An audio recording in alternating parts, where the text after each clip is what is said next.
starting to wonder if maybe I should rethink the fly fishing thing and just focus on finding some morels. Let's see a black morel growing. I saw this clump of 3. It's a nice big one here. They're actually covered up with leaves. I saw just the top of this one.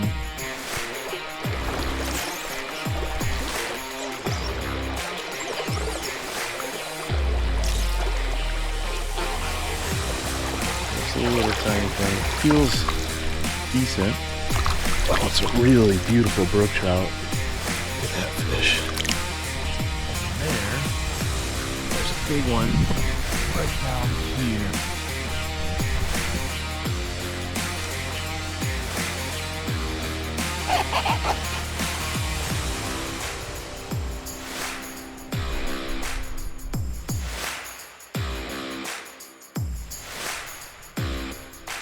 It's so much fun.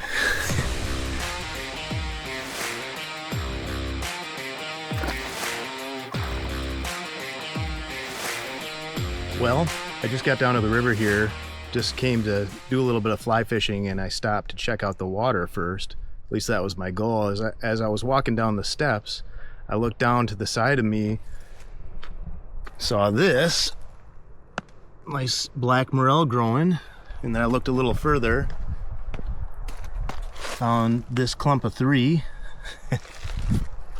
There's that other one right here underneath the fern. And then I saw this one here. This one's pretty dried out, but you know, still cool, still fun to find them. And it's just funny because you spend all this time looking for them. We've been hiking and hiking, and I figured they'd be getting close to done up here, but that I might still find a few blacks growing. It's May 15th today. It's funny because you spend all that time hiking through the woods expecting to find them in certain places, and you don't find them. And then you get to a spot like this where you don't expect to find them, and that's where you find them. Anyway, funny how it works out that way. Pretty cool. But either way, cool way to start the day as I'm getting up here to do a little bit of fishing. So yeah, fun. We'll see what happens on the fishing front. Finally getting on the river after getting distracted by morels. There's some surface action going on with like caddis and some light Hendricksons that look like duns popping off, and some little fish are rising. But I'm going to start out with a streamer, big ugly streamer, and just throw that for the first few bends. It's supposed to storm tonight, and I'm sleeping in the car, just roughing it the old-fashioned way, just to do a little trout bumming, not even for the full weekend, just for the night. And then I'm going to do some more morel hunting on the way back. As I head home, stop at a few spots that I know of. I've already found a few. I think I've got 28 that I found at this spot, black morels. If I got some trout tonight, that would make for a really fun weekend. I don't have a ton of time, but you know, all it takes is one good fish to make a trip. So wish me luck. I'm seeing some flies. There's some light Hendricksons, some mahogany, a lot of mahoganies.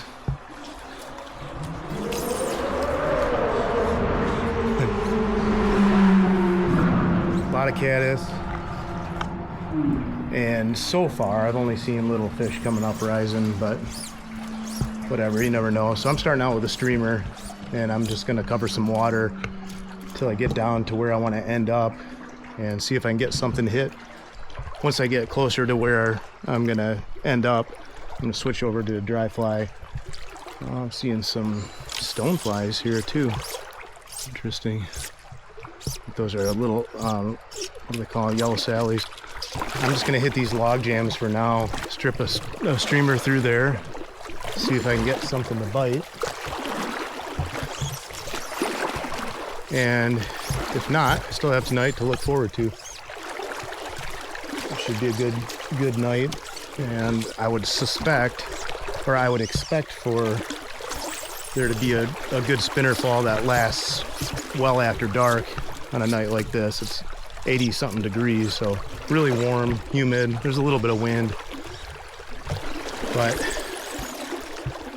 yeah, we'll see what happens. Should be fun.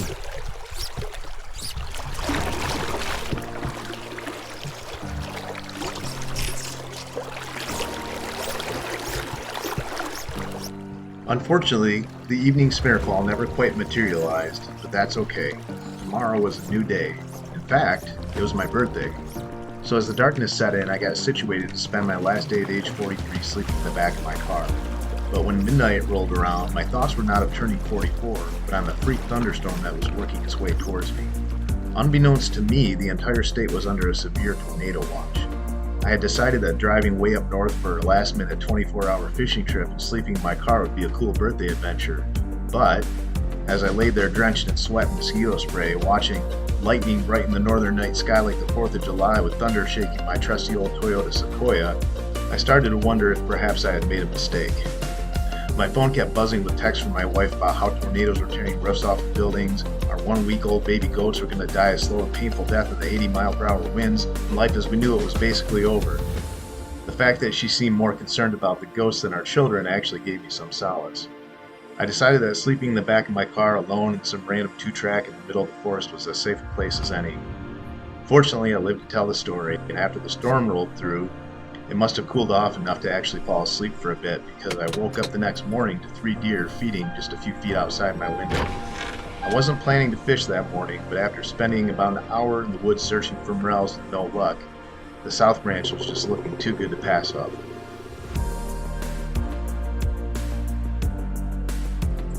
All right, good morning. So I just got to the river here. I'm fishing the South Branch today, and I have it right now, just for the fun of it, I have a dry fly on just because that's what I ended with last night. Before the sun gets too high here, I want to throw on a big streamer and work that through some of these log jams. This looks like a pretty cool stretch. So yeah, I'm not going to fish for very long, just a little bit here back down to the car, walked up, there's a little rise downstream of me. So like I said, I might give it a shot, might as well. I'm not going to work it too hard, but you never know what's going to be enough to get these fish going. So I had a fish rise right below me here.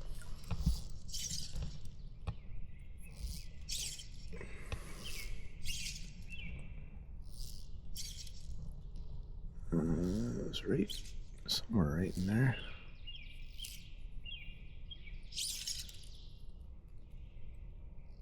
Oh, there he was. Probably a little creek chub or something.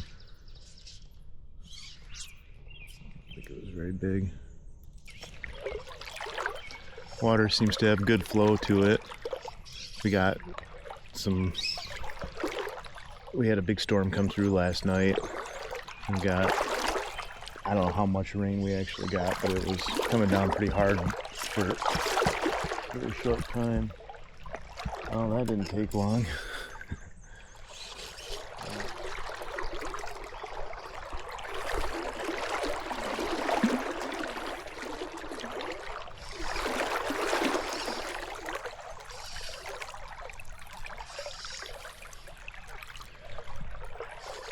Okay, looks like I got about a 2-inch brook trout. It's a little bit bigger than that. It's more like 4 inches. They're just a pretty looking fish, you know.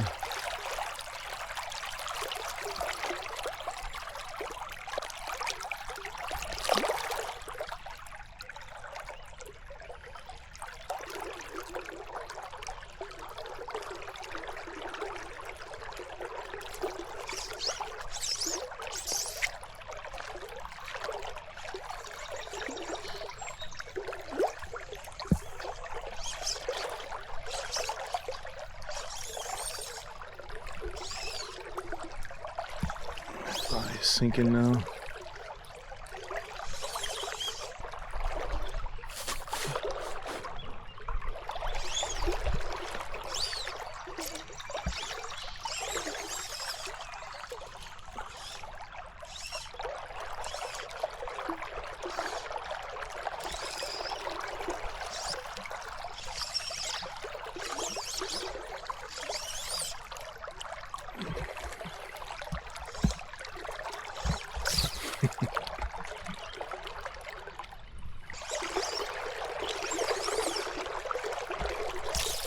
Yeah.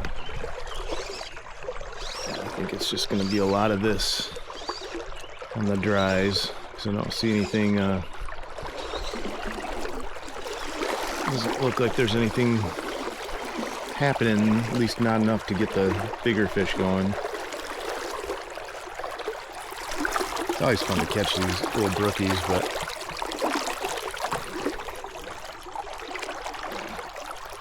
pretty.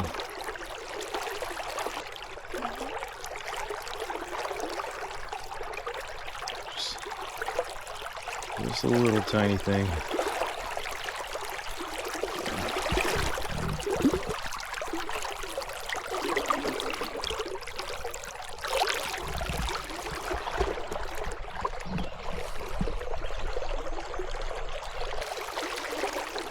I think these are just anything that's going to be taking stuff on the surface right now is just, for the most part, going to be little.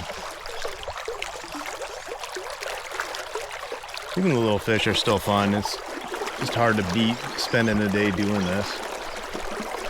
Whether catching little fish or big fish or no fish at all. It's just fun to be out here, you know. But I'm getting a little antsy, so I'm going to throw that streamer on. The other nice thing about a streamer, at least the way I fish them, I feel like it's a little easier to cover water. You just hit the holes, try to get it as close to the log jam as possible and drag it through those, you know, those undercut banks, anything that looks like a fish could be hiding in it. You hit that thoroughly and just keep moving down. Keep moving down, keep moving down. You know, there's sweepers on either side of the river. It seems like fishing those big streamer flies, you don't catch as many fish. But if you do catch something, there's a good chance it's going to be bigger.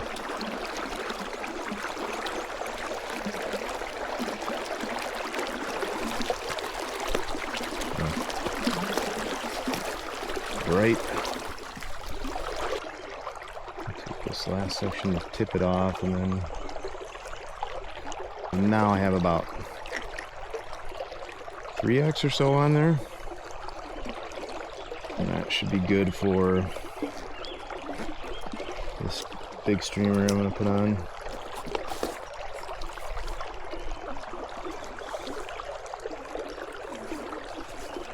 Let's go with this guy.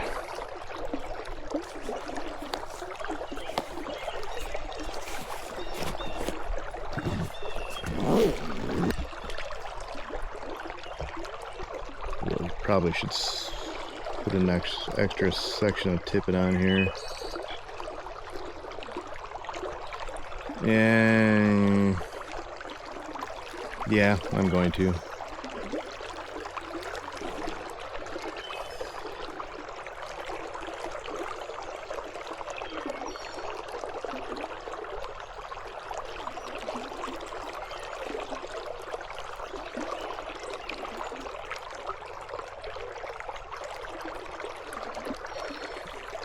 Alright, so that is a blood knot.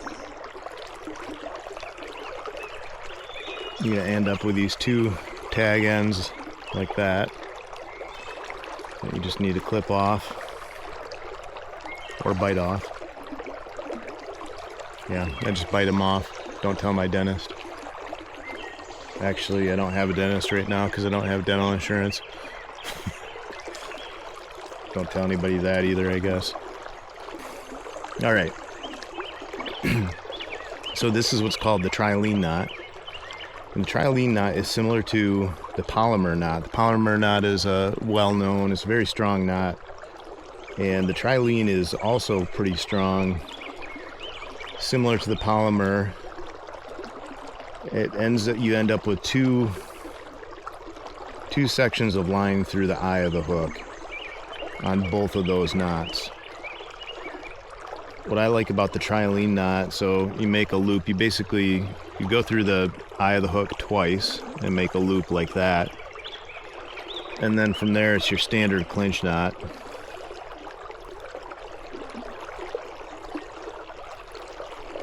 Or standard fisherman's knot, whatever you want to call that.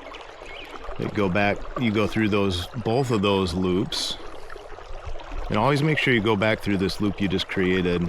That will improve the strength. Anyway, that's what it looks like, and then pull it tight.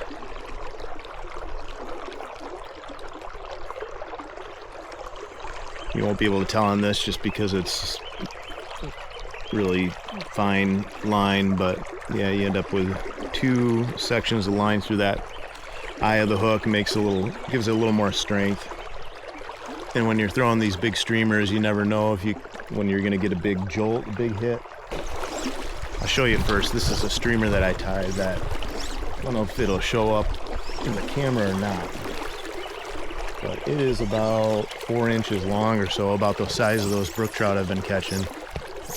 And you can see it makes quite a bit of commotion, has a really good action. It's an articulated fly with like a yellow marabou.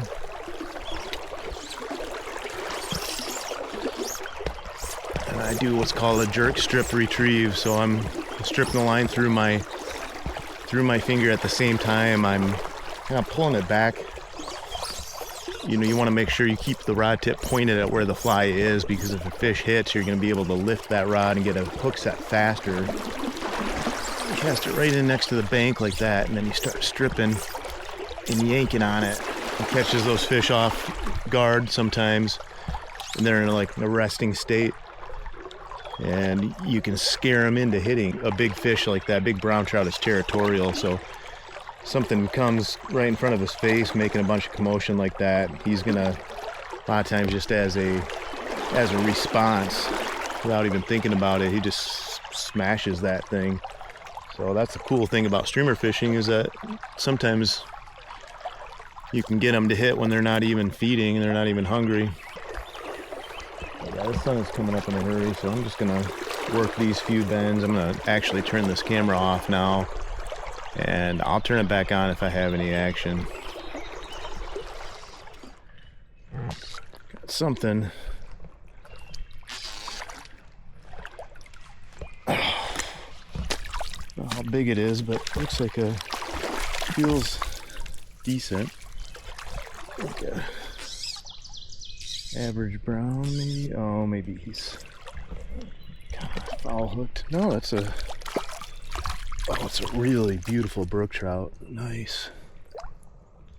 Oh man, what a pretty fish. Well, I gotta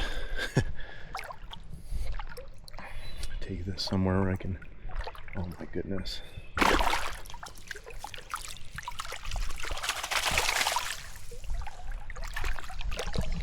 He's not huge, but he's about a foot. He's about 12 inches or so, which the brook trout is really nice. Oh man, so much fun. Let's see how long he is. Look at that fish. Yeah, streamer already popped out. Yeah, streamer popped out already.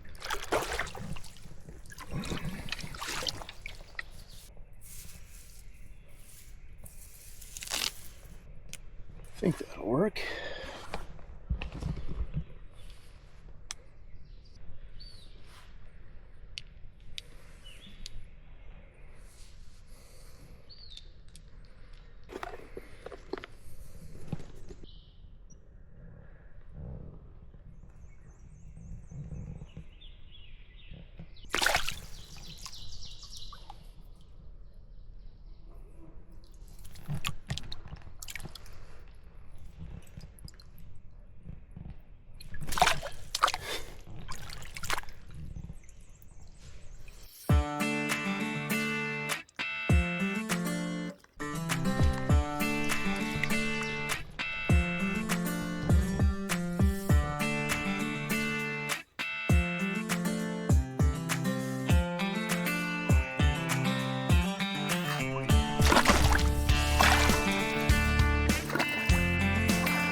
Well, I'll show you what I'm doing here. I just caught that nice brook trout. Didn't get any really good video or pictures of it just because it flopped out of my hands twice, and I didn't want to mess with it too much. Just wanted to let it get back in the water. It's always fun to catch one of any kind of size like that, but man, they're so pretty. And I wish I could have got a little bit better footage just to capture some of that, but oh well. At least I got one. But this is what I'm doing, just fishing this streamer here. Like I said, it's about maybe not quite 4 inches, but a big articulated streamer, deer hair head. It's a weighted fly, so I'm using a floating line, and this fly has a lot of weight built into the shank of the hook. Then it has lead eyes as well. But I don't know if you can see or now, the action got screwed up here, but it's made mainly with like a gold yellow marabou, and then it has some of this different colored crystal flash, and I don't even know what that is, like a yellow ice doving, some gold flashabou, all kinds of stuff just to give it some extra shine and grab some fish's attention. But it's a deer hair head, and then it does have some rubber legs here at the front too, but that moves a lot of water and tends to get these fish going. So you want to strip this really fast to give it that good action where it starts to jitter like that back and forth in the current. I don't know if you can see that, but it has a really cool action to it, but you have to really work it, strip and jerk the rod. There's a nice little rise there. But I'm just working down in the middle of the river here, hitting kind of either bank as I go. So if I see a good hole, I'll hit that side and strip it in. If I see a good hole on this side, sweeper, something like that, just hit that side, strip it in.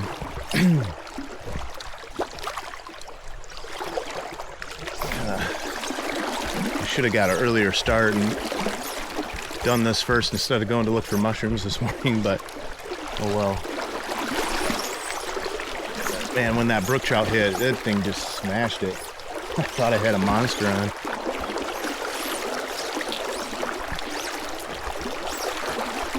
You want to get as close to the bank as you can. A lot of times when you get it close to the bank, if there's an undercut or just a little window, you get it in there and you start stripping it right away. Maybe you give it a 1001, just a 1 second count to let it sink for a hot second, and then just start reefing on it. And a lot of times those fish will hit right away, first couple of strips.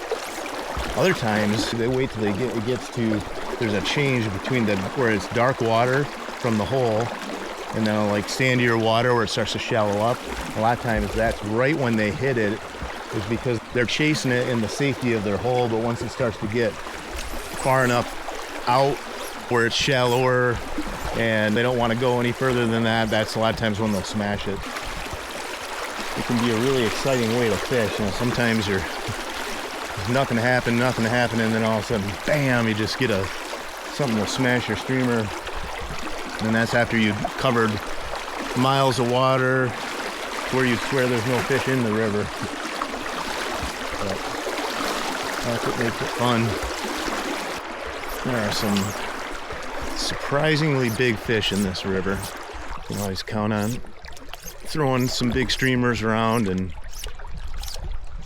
yeah, you may not catch a ton of fish, but if you do catch one, there's a better chance that it's going to be, you know, something a little bit more noteworthy.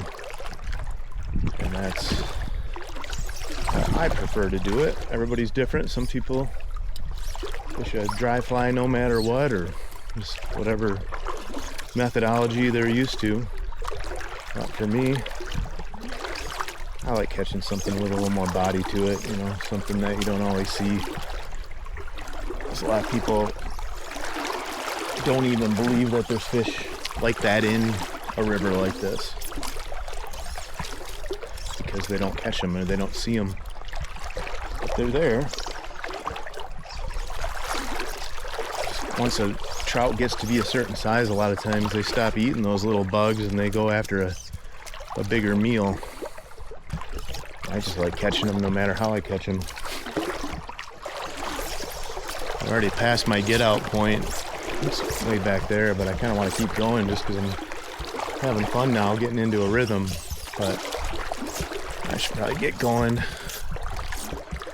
Get some breakfast before I head out of here, and then hit up a few spots on the way home. Look for some morels. Just want to hit this log jam really quick, and then I think I'm gonna be done. All right, well, I just got back to the spot where Shane and I found these giant morels last year.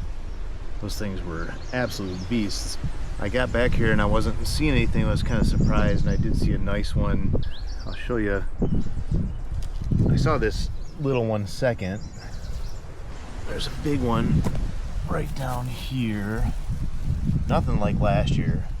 Last year we had some giants, but this one is, they were all like this, or they were hiding underneath the grass. I do see, where did that one go? Over there. It was May 10th when we were finding them last year, and today it's May 16th. Happy birthday to me, by the way. It's my birthday today, and I am officially 44. Kind of weird, but you know, I don't know, whatever. It's a birthday. So I'm gonna pick these,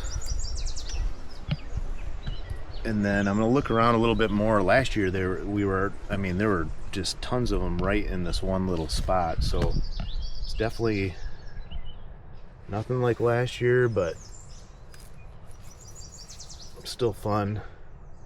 So that one little one,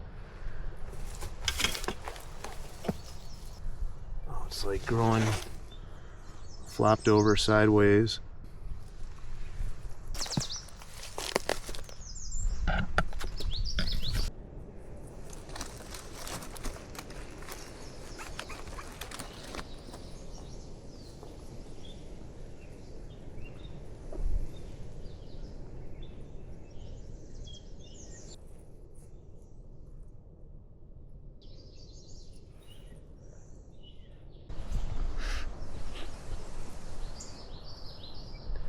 Well, the good news is that the mushrooms I'm finding are in pretty good shape. They don't seem like they're too old or anything like that. The bad news is I think that somebody got to this spot before I did, because I'm finding some stems, and all the mushrooms I'm finding are pretty difficult to get to. Like they're not very obvious. Last year we were seeing them all over the place, and we did find some stems last year too, so that leads me to believe that somebody already knows about this spot. So most likely somebody came out here already and picked the obvious ones. And what I'm finding here, I think it's 5 so far, but you can see one right down here. Nicer one, but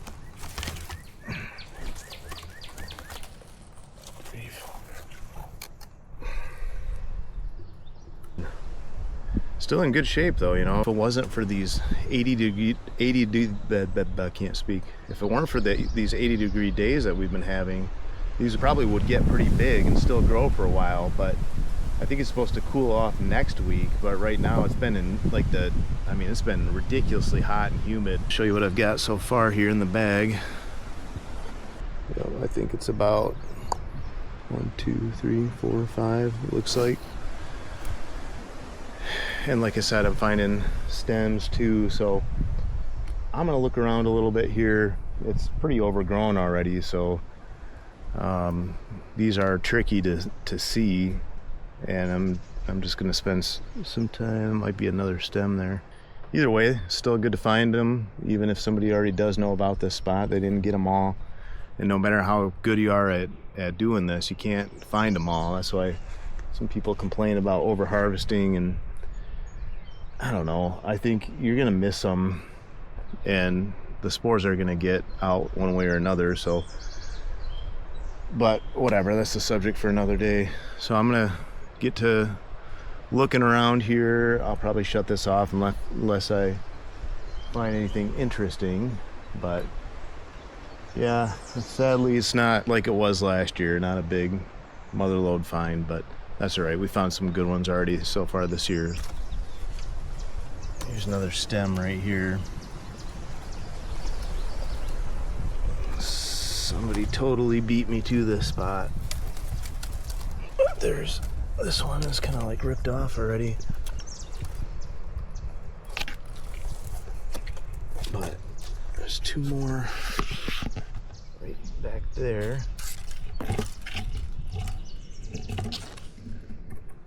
There was another big one over here. Oh, I'm seeing some more stems over there. Shoot, yeah. Oh well. At least I'm still getting a few. There's another spot. Oh, there's a couple big ones over there. Those are not the ones I just saw.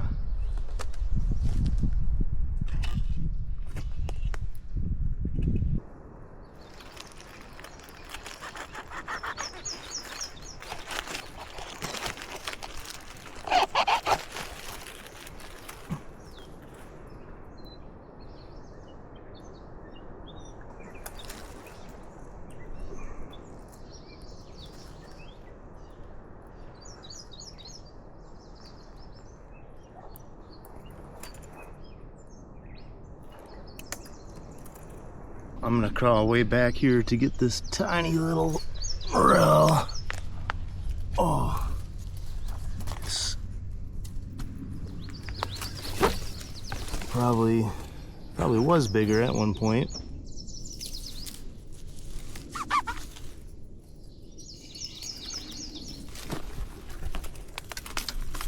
Oh, yeah. I'm sure I've got all kinds of ticks crawling on me, but oh well. Yeah, you can see that's some kind of a frostbite on top.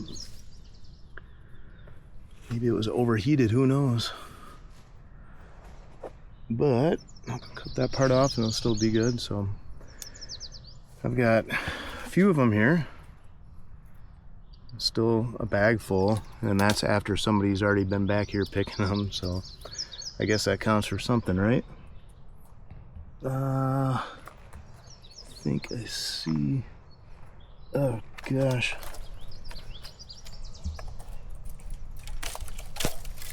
Alright, I'm gonna shut this off so I can get out of here. Alright, well that's gonna do it. So these are the morels that I found. 30 black morels and 12 white morels. It was a fun weekend. I learned a few things this weekend. What did I learn? Well, one thing I learned is that I want to spend more time on the south branch of the Au Sable. I've spent a lot of time over the years on the mainstream. I caught that nice brook trout. That was a lot of fun. Also learned to allow for more time to actually fish than just an hour or so when you take a trip. Make sure that it's more than 24 hours if you're going up north like that. Another thing I learned is that you probably shouldn't sleep in your car in the middle of a thunderstorm when it's 80-something degrees out and you're sweating trying to fall asleep when your wife's texting you telling you that tornadoes coming through and ripping roofs off of buildings and that all the baby goats are gonna die. And I don't know, maybe that's just me, but anyway, it was fun regardless of the adventure and kind of the chaos for a little bit there. It was a fun trip. I'm glad I made it out for just a little bit to experience the wilderness and came home with some morels and a fun fishing trip. So thanks for watching. I hope you enjoyed and stay tuned for the next one.